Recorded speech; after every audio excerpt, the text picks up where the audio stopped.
오늘은 민수기 6장의 말씀입니다. 나시린의 서약에 대하여 같이 살펴볼 텐데, 나실인이라고 하는 말은 히브리어 나지르라고 하는 말에서 파생된 말인데, 나지르, 구별됐다는 뜻이에요. 일정 기간 또는 평생을 하나님께 헌신하기 위해서 보통의 삶과는 다른 방식의 삶을 살기로 서약하는 사람, 그 사람이 나시린입니다. 그러면 나시린으로 작정한 사람들의 다른 삶의 방식 또는 제한된 삶의 방식 세 가지를 오늘 얘기하는데, 그것을 통해 나시린으로서 살아가는 성도, 구별된 사람으로서 살아가는 성도의 삶의 태도, 자세를 살펴볼 수 있는 것입니다. 첫째는, 나시린은 육신의 즐거움을 구하지 않습니다. 자, 나시린으로서 제한된 삶의 방식 첫 번째는 뭐냐면, 포도나무의 산물은 어떤 형태로든 섭취하지 않는다는 것이에요. 포도주만이 아니에요. 알코올을 금하라는 데 초점이 아닙니다. 포도주든 포도가 발효된 식초든 포도즙 짠 포도 주스든 생포도 열매든 말린 포도 건포도든 포도의 씨나 껍질까지도 섭취하지 말라는 거예요. 포도는 이 건조한 중동 지방에서는 아주 주요한 음식이었어요. 음료와 식량의 주 재료였습니다. 건조한 사막 중동 지방에는 먼지가 많이 날리죠. 물도 근원이 적을 뿐만 아니라 먼지가 많이 날려 생수, 맑은 물을 얻어 먹기가 쉽지 않습니다. 그래서 우리가 성경에도 포도주가 많이 나오는 것은 그 중동 문화의 삶의 생존의 방식이에요. 포도주를 담가 발효되면 포도주를 그냥 생으로 먹는 게 아니라 물에 희석시켜서 음료처럼 먹는 겁니다. 생물을 먹을 수 없기 때문에 발효된 이 포도주는 무슨 살균제와 같은 역할을 하는 것이죠. 그래서 섞어 먹어 포도주와 같이 먹으면 생수를 마시더라도 배탈이 나지 않도록 하는 역할을 하는 거예요. 예수님께서도 가나의 혼인잔치 집에서 물을 포도주로 바꾸신 기적을 물을 포도주로 만들었으니 실컷 음주를 즐기라는 측면은 아닙니다. 그들은 물을 희석시켜서 보통 마셨어요. 우리에게 매일 마시는 물과 같은 용도였던 겁니다. 포도는 이스라엘의 농산물 주요 식재료인데, 포도의 산물을 일절 먹지 않는다는 것은 식생활에 엄청난 차이를 만들어냅니다. 이슬람 교도들이 먹는 음식, 구별된 음식이죠. 할랄 식품이라 그러죠. 유대인들이 먹는 또 구별된 식품, 코셔라 그러죠. 또는 채식주의자들이 채식만을 고집하며 먹는 비건 음식이라 그러잖아요. 비건. 이렇게 구별된 음식을 구하는 일은 그래도 현대사회는 주변에서 가능하지만 그래도 제한되어 있어요. 그런데 예전에는 불과 수십 년 전만 하더라도 독특한 이런 구별된 음식을 취하는 사람들이 음식을 구하는 건 여간 어려운 게 아니었어요. 한국 사람들이 저 유럽 여행을 가서 된장찌개, 김치찌개 찾는 격이었던 겁니다. 그렇게 어려운 것이죠. 구별된 음식을 구하는 일은 불편한 거예요. 호세아는 선지자 중에 하나인데 음탕한 여인 고멜을 아내로 맞았던 선지자지요. 하나님께서 음란한 여인을 아내로 맞으라. 이거는 죄인, 우상 숭배하는 영적으로 간음하는 이스라엘 백성을 상징적으로 아내로 맞아주시는 하나님의 사랑을 대변해주는 행위적 예언이었죠. 아무튼 고멜을 맞았던 이 호세아, 고멜은 이스라엘을 상징하잖아요. 호세아 3장 1절에는 이런 구절이 있습니다. 여호와께서 내게 이르시되 이스라엘 자손이 다른 신을 섬기고 건포도 과자를 즐길지라도 여호와가 그들을 사랑하나니 너는 또 가서 타인의 사랑을 받아 음녀가 된 그 여자를 사랑하라. 호세아에게 부정한 여인을 아내로 취하라는 명령을 주실 때 쓴 말씀인데, 다른 신을 섬기고 우상 숭배지요. 그리고 병행해서 건포도 과자를 즐기는, 이 건포도 과자는 맛난 음식, 식도락, 맛집 찾는 그런 걸 얘기하는 거예요. 우리도 요즘 맨빵은 맹맹하지만 건포도 들어간 빵은 달콤하잖아요. 맛을 내기 위한 재료죠. 맛있는 과자, 맛집, 아주 즐기는 음식을 얘기하는 거예요. 포도나무 산물을 먹지 않는다는 것은요, 오늘날로 대입해 보면 특별한 방법으로 다이어트를 하는 거죠. 운동선수나 연예인들이 몸매 관리를 하기 위하여 혹독하게 식단 조절을 하잖아요. 체질적으로 더 찌는 분도 있어요. 많이 먹어도 안 찌는 유튜버도 있더만요. 먹기만 하는데도 돈 벌고 잘 먹고 살도 안 찌고 그런 사람도 있는데, 이 살찌는 체질들은 아주 관리하기가 혹독해요. 젓가락으로 그냥 한 점 먹고 한 끼래. 그렇게 얼마나 먹고 싶겠어요. 또 실패해서 체중 조절하느라고 애쓰는 분들도 많이 있잖아요.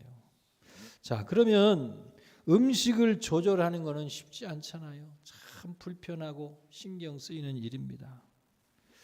그러면 하나님께서 오늘 이 포도의 산물을 먹지 말라는 얘기는 바로 그거예요. 나실인, 하나님께 특별한 서약을 하고 구별된 삶을 살고자 하는 사람, 왜? 하나님에게 집중하기 위하여 그런 삶을 선택한 사람은 육신의 즐거움, 먹는 즐거움을 추구하지 않는다는 거예요. 먹고 마시고 즐기는 일에 왜? 시간과 에너지, 재정을, 관심을 낭비하지 않겠다는 겁니다. 오늘 우리 그리스도인들에게 삶에 적용하면 무엇입니까?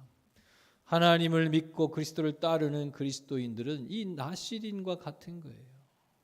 육신의 만족, 즐거움을 추구하며 사느라고 우리의 에너지를 탕진할 여유조차 없다. 우리는 더 중요한 것, 하나님께 관심을 두고 하나님을 추구하는 이 일에 우리의 에너지를 쓰기도 부족하다. 우리의 관심과 우선순위가 다른 것입니다. 두 번째로 나신인은 어떻습니까? 세상의 풍조나 규범에 얽매이지 않는다는 거예요. 나신인에게 요구되는 두 번째 구별된 방식은 머리를 자르지 말라, 5절에 얘기하고 있어요. 사람의 외모에서요, 두 발이 차지하는 비중이 아주 크지요. 헤어스타일을 바꾸면 금방 인상이 달라집니다. 약간만 저 같은 남자 짧은 머리도 뭐 자르는 거나 안 자르나 비슷비슷한 것 같죠. 조금만 자르면 단정해 보여요. 보는 사람도 좋아 보일 뿐만 아니라 이발하고 나면 기분이 좋아, 그냥 기분이 상쾌하잖아요. 영국 속담에는 이런 말이 있어요. 하루가 즐거우려면 이발을 하고, 일주일이 즐거우려면 여행을 하고, 한 달이 즐거우려면 차를 사고, 1년이 즐거우려면 새 집을 사라.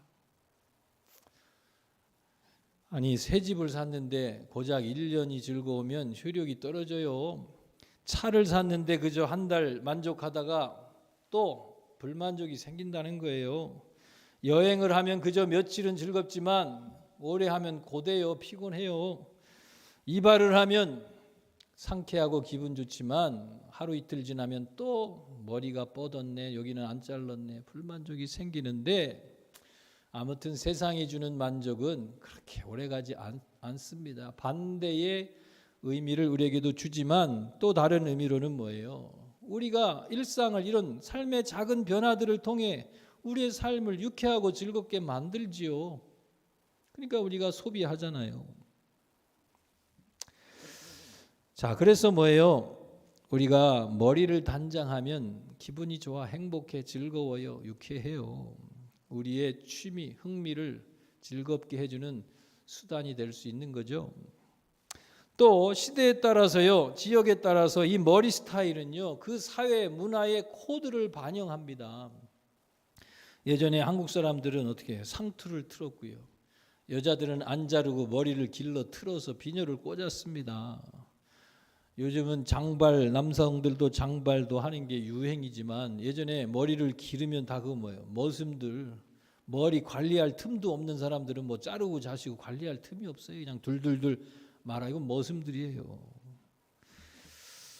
여성들은 짧게 머리를 깎지 않았어요. 그러면 민망하게 생각했어요. 여성이 무슨 머리를 저렇게 짧게 쳐올라. 요즘은 다 짧게 하지만 편리하게. 옛날에는 그랬어요. 그 사회 문화의 코드, 규범의 코드를 반영하는 겁니다. 나시린이 머리를 자르지 않는다는 의미는 뭐예요? 하나님께만 집중하기 위하여 내 외모를 꾸미는 일에 에너지를 낭비하지 않겠다는 거예요. 머리를 자르지 말라는 것은요, 그저 머리만의 문제가 아니라 요즘에 우리에게 적용해서 이해하자면 패션, 유행, 트렌드에 너무 지나치게 관심을 안 갖는다는 거예요. 꾸미지 말라는 얘기를 하는 게 아닙니다. 거기에 너무 매몰되지 마라. 왜? 우리는 하나님의 뜻을 살피고 예배드리고 살기도 바쁜데 뭐 맨날 미용하고 맨날 화장하고 맨날 쇼핑하러 다닐 여유도 없다는 거예요. 사제들은 검은 옷을 입는 이유가 뭐예요? 외적 외모를 꾸미는데 관심 갖는 에너지도 소비하지 않겠다는 거예요. 하나님을 섬기는데 집중하기도 바쁜데 맨날 넥타이 골라 나오려면 이거 몇 개 없는 넥타이 속에서 고민돼요. 이게 뭐하고 맞춰 입지. 이런 고민도 안 하겠다는 거예요. 사제들은. 애플의 스티브 잡스는요. 알죠?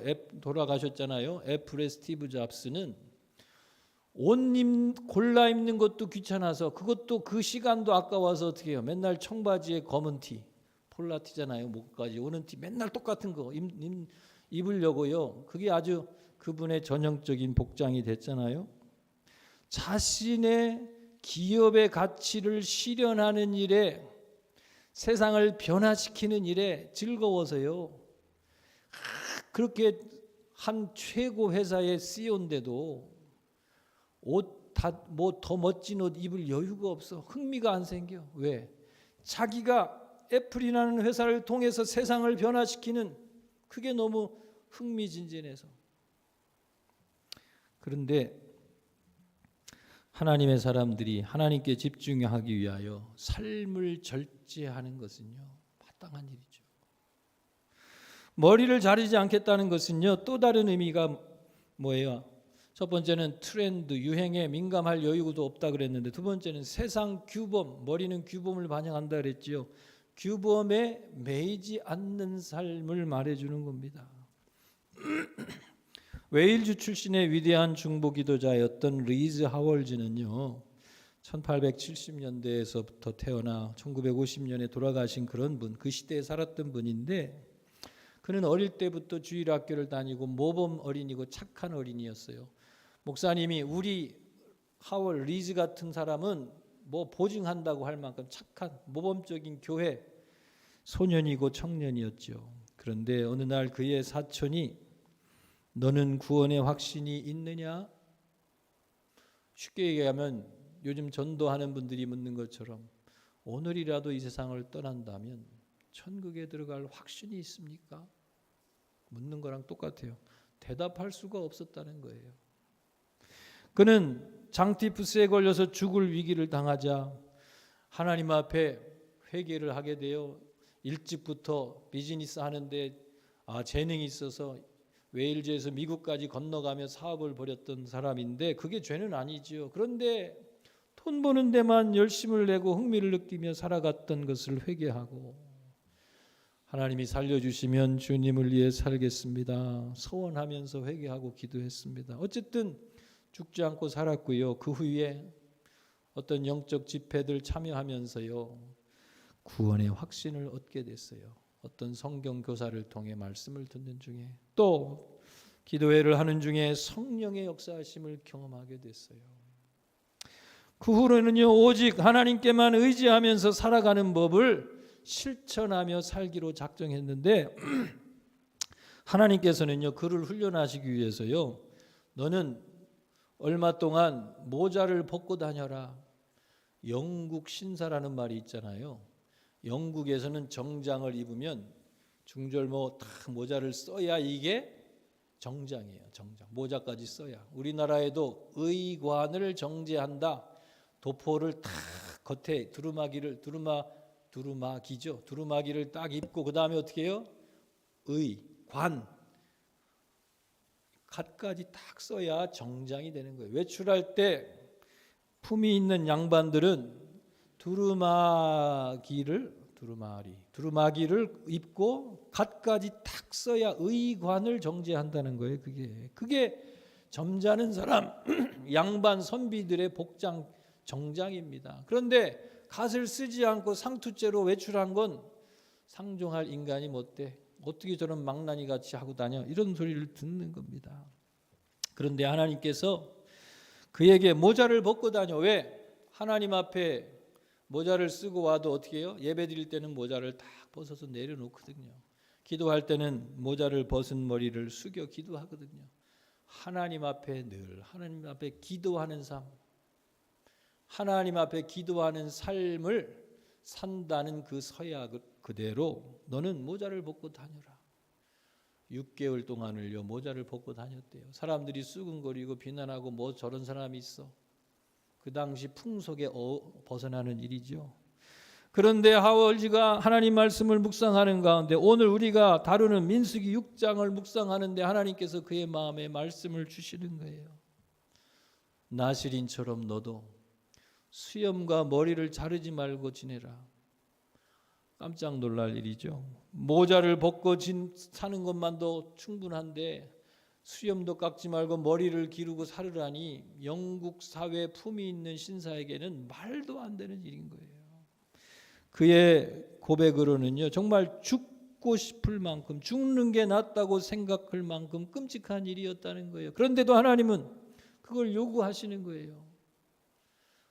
이제 하울지가 이해할 수가 없었어요. 그런데 하나님께서 그에게 말씀하시는 거예요.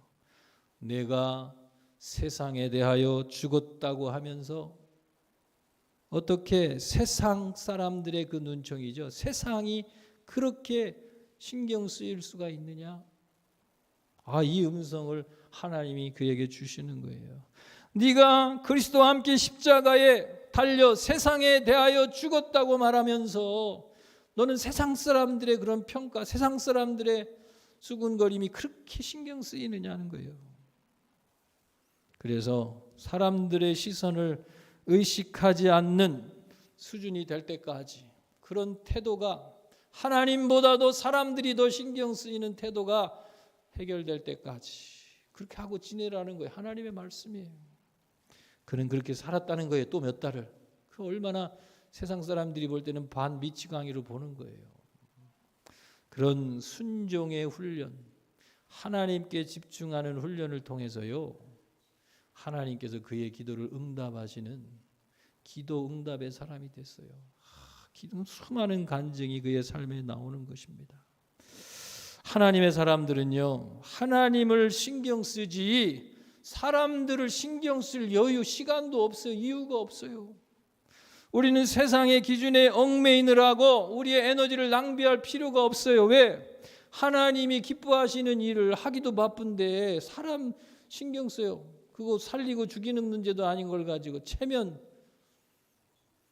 신경 쓰느라고 우리가 신경 써야 될 거는요 하나님이에요. 사람들이 아니에요. 세상이 아니에요. 하나님에게 신경 써야 되는데 엉뚱한 데 신경 쓰느라고 인생을 낭비하지 마시라는 거예요. 이게 오늘 나실인에게 주는 하나님의 교훈의 의미인 것이에요. 세 번째로 나실인들은요 하나님을 섬기는 것을 우선순위로 삼는 사람들이에요. 세 번째 나실인에게 요구하는 구별된 방식이 뭐냐? 시체를 접촉하지 말아라. 시체를 접촉하면 부정해진다. 자, 시체를 접촉하는 사람은 우리가 지난 시간에 봤어요. 나병이나 유출병자와 같이 시체를 접촉하는 것도 부정하게 여겨진다. 그래서 공동체로부터 격리돼서 제사장들이 이제 다 괜찮아질 때까지 확인한 이 정결의 기간을 거친 후에 다시 공동체로 복귀한다 그랬잖아요. 시체를 접촉하는 것은 이렇게 부정한 일인데 하나님의 일을 할 수가 없죠. 하나님의 성막을 돌보는 제사장들에게 레위기 21장에 보니까 시체를 접촉하여 자신을 부정케 되지 않도록 주의하라고 명했어요. 하나님의 성막을 돌봐야 되는데 혹시라도 시체를 접촉하면 부정해지면 성막 동물 보는 일을 못 하잖아요. 하나님의 일을 섬겨야 되는데 그러면 어떻게 해야 돼요? 제사장들이 조심해야죠. 주의하고 다녀야 돼요. 또 여기 시체뿐만 아니라 아까 얘기한 것들, 포도주를 먹지 말고 또 머리를 기르고 이런 것들이 혹시라도 삼손처럼 머리가 잘리거나 어디 가서 딴짓하다가 어디 가서 식당을 가서 먹는데 나는 포도에 들어가는 건 안 먹는데 왜? 하나님 앞에 서약했기 때문에. 식당 모르고서 포도를 넣어갖고 먹게 되는 경우도 있잖아요. 그러면 어떻게 해야 돼요? 이런 것들로부터 내가 부정케 되지 않으려면 주의하고 살아야 돼. 관리하면서 살아야 돼요. 신경 쓰지 않고 그냥 대충 살면 부정탑니다. 오염된다는 거예요. 하나님 앞에 서약된 거룩함을 지키기 위해서는 신경 쓰고 정신 바짝 차리고 주의하며 살아야지 설렁설렁 살다가는 다 오염된다. 이걸 말씀하시는 거예요. 자, 이렇게 시체를 접촉하지 말라고 주의하라고 명받은 제사장들도요, 가족의 장례식에 참석하는 일은 허용됐어요.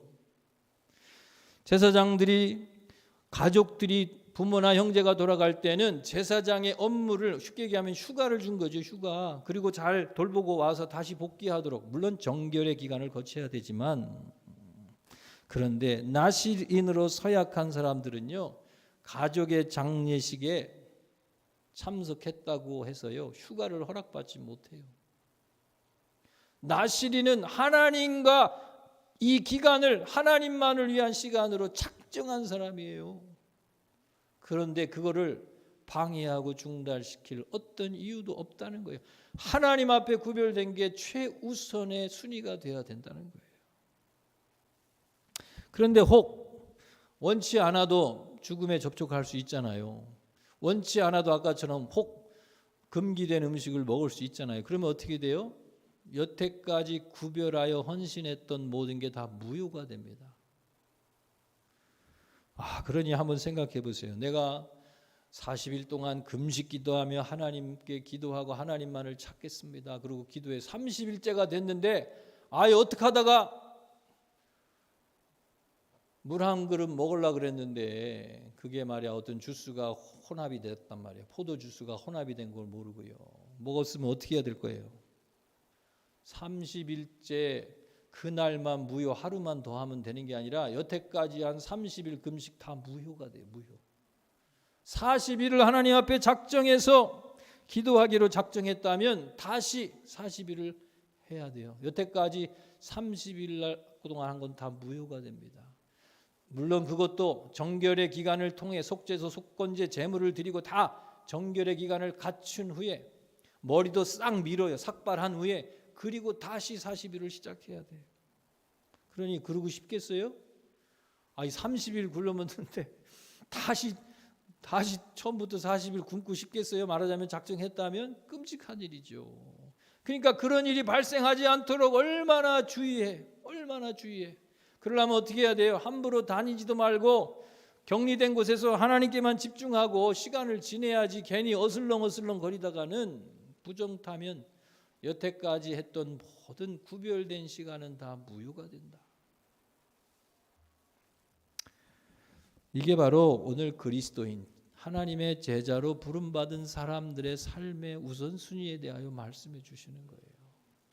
예수님께서 제자들을 불렀습니다. 어떤 사람은 따르겠다는데도 허락을 안 한 사람이 있는가 하면 어떤 사람은 제자로 불렀는데요. 예수님께서 어떤 사람을 제자로 부르니까 그 사람이 먼저 부모를 장례 치르고 나서 주님을 따르겠습니다라고 대답합니다. 그러니까 이럴 때 상식적인 대답은 뭐예요? 저 같으면 그래 부모님 장례 잘 치르고 가족들과 좀 회복하는 시간을 갖고 그리고 마음과 몸이 추스려지면 그때 와. 아니 개털같이 많은 날들이 남았는데 뭐 며칠 더 일찍 온다고 달라지겠냐? 잘 쉬었다 와라. 저는 그런 사람인데 야 우리 예수님 얄짤이 없어요. 매몰찹니다. 죽은 자들로 죽은 자를 장사하게 하고 너는 가서 하나님 나라를 전파하라. 야, 이렇게 매몰차요? 돌아볼 여지 없다는 거예요. 나를 따르고자 한다면 당장. 부모님이 돌아가셨는데요. 죽은 자들로 죽은 자를 장사하게 하라는 것은 영적으로 죽은 자들로 육신이 죽은 자들 장사하게 하고 네가 아니래도 장사 치를 사람 많아. 물론 그것도 중요한 일이에요. 제사장에게는 가족 장례 치르도록 허용해 줬어요. 그러나 이런 특별한 서약을 하고 구별된 작정을 한 사람들에게는 그것마저도 허락하지 않습니다. 하나님 나라의 부르심은 그 어떤 것보다 우선된다는 거예요. 또 다른 사람은 주님을 따르겠지만 먼저 가서 형제들에게 작별 인사를 하고 따르겠습니다. 그랬더니 손에 쟁기를 잡고 뒤를 돌아다보는 자는 하나님 나라에 합당하지 않다. 이야, 정말 야멸차게. 뭐예요? 송별식하고 오겠습니다. 송별식, 작별 인사, 마지막 파티 한 번 더 하고 올게요. 요거로 끝입니다. 그 다음부터 내일부터는 따르겠는데 당장 와 당장. 밥 한 그릇 먹는다고 달라지냐? 당장 오라고 얘기하시는 거예요. 얼마나 참 하나님 나라의 일은 그 어떤 일보다 우선이고 시급하다. 가족을 돌볼 여유조차 때로는 없다. 예수님께서 그렇게 말씀하는 거예요. 주님의 제자로 부름받는 것은 이 구약의 나실인으로 부름받는 것과 같다는 거예요. 제사장으로 성전을 돌보는 사람의 부르심보다도 더 엄격한 부르심으로 하나님께서 불러주고 계시는 거예요. 물론 나실인은 어떤 특별한 삶의 헌신을 한 사람들을 얘기할 수도 있지만 오늘 우리 하나님의 사람으로 그리스도인으로 부름받는 삶의 원리도 마찬가지입니다. 나실인의 서약은요 평생 동안 유지될 수도 있지만 일정한 기간을 정해서 구별된 삶을 작정할 수도 있었어요. 성경의 삼손은 나신이라고 불러줬어요. 사사기에 보면. 그런데 나면서부터 포도주나 독주를 마시지 않고 머리도 자르지 않게 했잖아요. 나실인이었어요. 평생을 구별했습니다. 사무엘은 어머니가 기도하여 나서 어떻게 했어요? 성막에다 맡기고 제사장에다 맡기고 그 머리를 평생 자르지 않겠다고 서약했어요. 나실인의 서약을 한 거예요. 세례 요한도 어릴 때부터 광야에 나가 메뚜기와 석청으로 음식을 삶고 약대 털옷을 입고 광야에서 뭐 하면서 묵상하면서 기도하면서 하나님 말씀 탐구하면서 하나님의 뜻을 선포하는 사람으로 살겠다. 나실인입니다. 세상과는 다른 방식으로 살면서 나실인이에요. 그런데 일정 기간만을 또 나실인으로 헌신할 수도 있는데 사도행전에 보면요 18장에 사도 바울이 이전부터 작정한 것이 있어서 겐그리아에서 삭발을 하고 서원을 올렸다는 내용이 나와요. 보통 여기 나실인은 머리를 자르지 않는다 그랬는데 왜 잘랐어요? 두 가지로 얘기할 수 있겠죠. 서원의 기간이 다 지나면요 삭발을 합니다. 그리고 하나님의 속죄제, 속건제, 번제 다 드리고 다 정결 예식을 진행한 후에 어떻게 해요? 복귀해. 그런 자는 다시 포도주를 마실 수 있다 이렇게 됐어요. 아마 서약한 것들이 어떤 기간에 했던 것이 마감돼서 마감의 뜻으로 했을 수도 있고 아까도 얘기했듯이 하다가 서약을 못 지키면 어떻게 돼요? 머리 깎고 정결 예식하고 다시 시작해야 돼요. 아마 바쁜 일로 못했던 일을 지금부터 다시 서약하고 하겠다는 의미로 했을 수도 있겠죠. 자, 일정 기간 동안 하나님께 구별된 삶을 작정한다. 오늘날로 얘기하면요 어떤 거겠어요? 단기 선교사로 하나님 섬기겠습니다. 호주에 얼마 전에 왔던 한 청년이 저 아르헨티나 가서 1년 동안 선교사, 자원 선교사로 선교사를 돕고 돌아가겠다고 갔어요. 그건 1년이죠. 선교사들 중에 그렇게 잠깐 동안만이라도 우리나라에 왔더니 몰몬 선교사들 아세요? 양복 정장 입고 검은색이나 하얀색 이거 입고 두세 사람이 다니면서 책자도 나눠주고 전도하던 사람 아주 나이스하고 예절 바른 사람들인데 몰몬이 보낸 선교사인데요. 그 사람들은요 20대, 19, 20, 21면 1년, 2년, 3년. 그래서 우리나라에 자원봉사자로 많이 왔잖아요. 자원봉사단 와서 학교 선생님으로 봉사하고 이게 다 몰몬들이 많았어요. 거짓된 교리를 믿는 우리는 이단이라고 생각하는 그런 사람들도 어떻게 해요? 인생의 가장 황금기를 그리고 내 인생을 펼치기 전에 하나님께 일정한 시간을 바쳐서 하나님 나라를 위해 섬긴 후 돌아가 내 삶을 살겠다는 거예요. 하나님의 시간을 먼저 드리고 살겠다는 거예요. 참 이런 일을 생각하면 우리 믿는 진정한 크리스찬들은 그만큼 헌신도 못하는구나. 사진을 한번 보여주세요. 저런 사진을 봤습니다. 저게 무슨 사진이에요? 힌두 교인인데요. 가족도 있고 자식도 있어. 보여주세요. 계속. 저 사람이요. 힌두신 시바신을 위하여 헌신하고 자기의 예배를 바치겠다, 삶을 바치겠다는 뜻으로 나는 하나님 자기가 섬기는 시바신에게 어떻게 구별된 나의 헌신을 표현할까? 오른손을 들어서 나는 이 손을 내리지 않겠다. 저게 45년 됐대요. 45년 동안 손을 내리지 않아 피가 흐르지 않고 피부가 마르고 다 삐쩍 마르고요. 손이 오그라들어갖고 다 짓물러지고 이렇게.